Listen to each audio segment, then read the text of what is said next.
உன் கிராமத்து வீட்டுக்குள்ள வந்ததும் பழைய ஞாபகம்லாம் வருது. அத்தை, சொந்த ஊர்ல இப்படி அரண்மனை மாதிரி வீடு இருக்கிறத என்கிட்ட சொல்லவே இல்லையா அத்தை? வீட்டோட மாப்பிள்ளை என்கிட்டயே மறைச்சிட்டீங்களா அத்தை? இப்ப தெரிஞ்சிருச்சுல்ல என்ன பண்ண போறீங்க? சும்மா ஒரு ரவுண்ட் சுத்தி பாப்பாமா, வேற என்ன என்னால பண்ண முடியும்? அவர் அப்படிதாம்மா.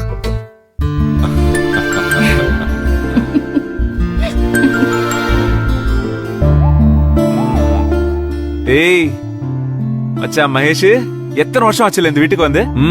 ஒண்ணு தெரியுமா நந்தினி, நானும் மகேஷும் இந்த வீட்டுல ஓடி விளையாடாத இடமே கிடையாது இல்ல மச்சான்? ஆமா செல்லம், எவ்வளவு மெமரிஸ் இருக்குல்ல இந்த வீட்டுல. அவ்வளவு சந்தோஷமா இருந்திருக்கும். எல்லா சந்தோஷத்தையும் நாமளே அழிச்சுக்க பார்த்தோமேன்னு நினைக்கும் போதுதான் ரொம்ப வருத்தமா இருக்கு. கூட பிறந்தவங்களான்னு எல்லாரும் கேக்குற அளவுக்கு இருந்துட்டு நாம சண்டை போட்டு இருந்திருக்கோம். அதை நினைச்சா எனக்கே கேவலமா இருக்கு. சச்ச, ஏன் சுந்தரவல்லி இப்படி எல்லாம் பேசுற? தப்பு பண்ணவன்னா அந்த ராஜாங்கம் பேச்ச கேட்டு மனசு தடுமாறி சுயநலமா யோசிச்சுட்டேன். அங்கதான் எல்லா பிரச்சனையும் ஆரம்பிச்சது. யார் ஆரம்பிச்சா என்ன, எப்படி ஆரம்பிச்சா என்ன? நாம கொஞ்சம் பொறுமையா இருந்திருக்கணும். உன்னை பத்தி நல்லா தெரிஞ்சிருந்தும் நான் முட்டாள் மாதிரி நடந்துகிட்டேன் மச்சான். அப்படி சொல்லாதீங்க சார். நீங்களும் சரி மகேஷாரும் சரி மனசுல கள்ள கபடம் இல்லாதவங்க. அத அந்த ராஜாகும் குடும்பம் பயன்படுத்திக்கிட்டாங்க. அதுக்கு நீங்க என்ன செய்வீங்க? ராஜாங்கத்தை ரொம்ப நம்பிட்டோம். அவன் இப்படி ஒரு துரோகத்தை பண்ணுவான்னு நம்ம எதிர்பார்க்கவே இல்லையே. அப்பா, ஐயோ, பிளான் பண்ணி புருஷனும் பொண்டாட்டியுமா அம்மா கிட்ட ஒரு மாதிரியும் பார்வதி ஆண்டி கிட்ட ஒரு மாதிரியும் என்கிட்ட ஒரு மாதிரியும் பேசி குழப்பி விட்டுட்டாங்க. உன்கிட்ட ஒரு மாதிரியா? என்ன சொல்ற? என்ன பேசுனாங்க? என்னடி, என்ன பேசுனாங்க? அதுதாமா அந்த முத்துமால விஷயம். அவங்க பேச்ச கேட்டுதானே நான் உங்ககிட்ட வந்து அதை விட்டு கொடுத்துறாதீங்கன்னு சொல்லிட்டு போனேன்.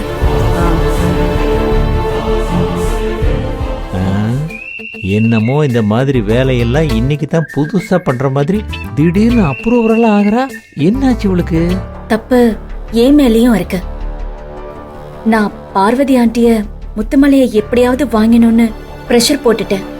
நான் பண்ணதும் தப்புதான். உங்க மேல எந்த தப்பும் இல்லம்மா. அப்படி பார்த்தா நானும் சுந்தரவல்லியும் தப்பு பண்றோன்னு அருணாச்சல அண்ணன் எவ்வளவோ எடுத்து சொன்னாரு. ஆனா நாங்க 2 பேருமே அதை கேட்கலையே. ஆனந்தி சொன்னா, நந்தினியும் சொன்னாங்க. எதையும் காது கொடுத்து கேட்கல. நாம அதை கூட விடுங்க. ஆரம்பத்துல சுந்தரவல்லி அம்மாவுக்கும் பார்வதி மேடத்துக்கும் சண்டை வந்தப்ப கூட நடுவுல யாரோ 3வது ஆள் இருக்காங்கன்னு நம்மளே நினைச்சோம்ல. கடைசியில நமக்குள்ள பிரச்சனை வந்தப்ப கூட அதை யோசிக்காம விட்டுட்டோம். ஆக்சுவலி இங்க எல்லாரையும் விட அதிகமா பாதிக்கப்பட்டது நீதான் அன்பு. அந்த ராஜாங்கத்துக்கு எங்க மேல இருந்த பகையை தீர்த்துக்க உன்னை யூஸ் பண்ணிக்கிட்டான். நானும் கோவத்துல உன்னை தப்பா நினைச்சு உனக்கு பெரிய தண்டனை கிடைக்கிறதுக்கு காரணமாயிட்டேன். சாரி அன்பு, ரியலி சாரி. சூர்யா, நீ அன்பு மேல கோவப்பட்டதுக்கு காரணம் ராஜாங்கம் இல்ல, அதுக்கு காரணம் நந்தினி தான். நானா? ஆமா, உன் முகம் லேசா டல் ஆனதும் இவனுக்கு எவ்வளவு கோவம் வருது. அப்படி கேளுங்க சார். எங்களுக்காக நீ ரொம்ப கஷ்டப்பட்டிருக்க. எவ்வளவு கஷ்டப்பட்டாலும் ஒரு தடவை கூட கஷ்டம்னு சொன்னதே இல்ல. என்ன பத்தி இவளுக்கு நல்லாவே தெரியும். ஆனா நந்தினிக்கு என்ன பிடிக்கும் பிடிக்காதுன்னு எனக்கு பெருசா தெரியாது. பட் இந்த சிலை செய்யற விஷயத்துல நான் இவ கூடவே இருந்திருக்கேன். இவ எவ்வளவு ஆசையா அந்த சிலைய செஞ்சிருக்கான்னு நான் கூடவே இருந்து பார்த்திருக்கேன். அதனாலதான் அந்த சிலை உடைஞ்சதும் எனக்கு அவ்வளவு கோவம் வந்துச்சு. எனக்கு உங்க கோவம் ஒண்ணும் பெருசா தெரியல சார். ஏன்னா இதே கோவத்தை நான் அன்பு கிட்டயும் பார்த்திருக்கேன். ஆனந்தி யாராவது ஏதாவது சொல்லிட்டாங்கன்னா அன்பு கிட்ட யாரும் அன்பு எதிர்பார்க்க முடியாது சார். அடிதடி தான் வரும். என்ன மாப்பிள? ஹே முத்து, ஆனந்திக்காக மட்டும் இல்ல, தோ மகேஷ ஒரு வார்த்தை யாராச்சும் சொன்னாலும் அப்படியே அடி வயித்துல இருந்து கோவம் வருது. என்ன எகிற நான் தான் பார்த்தேனே. மகேஷ் சாரும் அப்படிதான். இவரை எப்பவும் யார்கிட்டயும் விட்டு கொடுக்க மாட்டாரு. அவர் எங்க கிட்ட காட்டுற பாசத்தை நாங்களும் முடிஞ்ச அளவுக்கு எங்க மகேஷ் சாருக்கு கொடுக்கறோம்.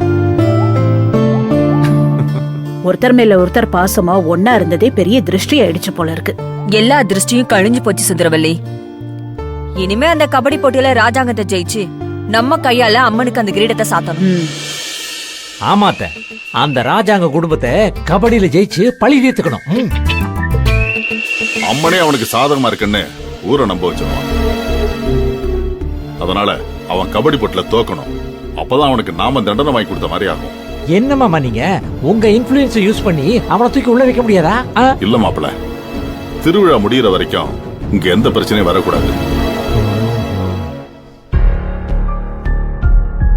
நல்லபடியா கிரீடம் வச்சு திருவிழா முடியட்டும், அதுக்கப்புறம் அவனை பார்த்துக்கலாம். கிரீடம் வைக்கிறது மட்டும் இல்ல, இன்னொரு முக்கியமான விஷயமும் இருக்கு. என்ன நந்தினி, என்ன முக்கியமான விஷயம்? சரியா போச்சு சார், நீங்களும் மறந்துட்டீங்களா? ஆனந்திக்கு தாலி பிரிச்சு கோக்க வேண்டாமா?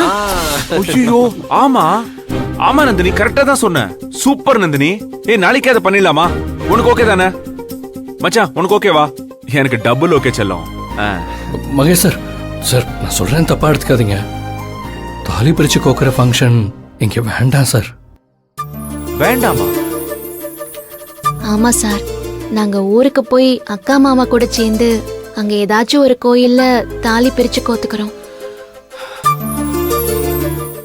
என்ன பேசுறீங்க ரெண்டு பேரும்? ஏன் இங்க தாலி பிரிச்சு கோக்க வேண்டாம்னு சொல்றீங்க? எங்க மேல கோவமா? ஐயோ அன்பு, எங்களால உங்களுக்கு வந்த எல்லா கஷ்டத்துக்கும் நாங்க தான் மன்னிப்பு கேட்டோமே. வேணா நான் மறுபடியும் மன்னிப்பு கேட்டுக்கிறேன். மன்னிச்சிருங்க. ஐயோ நந்தினி, என்ன பண்றீங்க? ப்ளீஸ் கையை இறக்குங்க. இறக்குங்க நந்தினி. எதுக்கு வேண்டாம்னு சொல்றீங்க? சரியான காரணத்தை சொல்லுங்க. என்ன ஆச்சு? இந்த கோவில்ல தாலி பிரிச்சு கோக்கிறது நல்லதுன்னு தானே நான் உங்களை இங்க கூட்டு வந்தேன். அப்கோர்ஸ் நடுவுல சில விஷயங்கள் தப்பா நடந்துருச்சு, அதுக்காக வேண்டான்னு சொல்றீங்களா? அன்பே, கமான், என்னன்னு ஓப்பனா சொல்லிடு. என்னவா இருந்தாலும் சொல்லு. எங்களுக்கு யார் மேலேயும் எந்த கோபமும் இல்ல சூர்யா. யாருமே எதுவும் திட்டம் போட்டு செய்யல. ஆனா எங்களால இதுக்கு மேல யாருக்கும் எந்த கஷ்டமும் வேண்டாம்னு நினைக்கிறோம். அப்போ தாலி பிரிச்சு கோக்குறதால யாருக்கு என்ன ஆக போகுது அன்பு? சார்,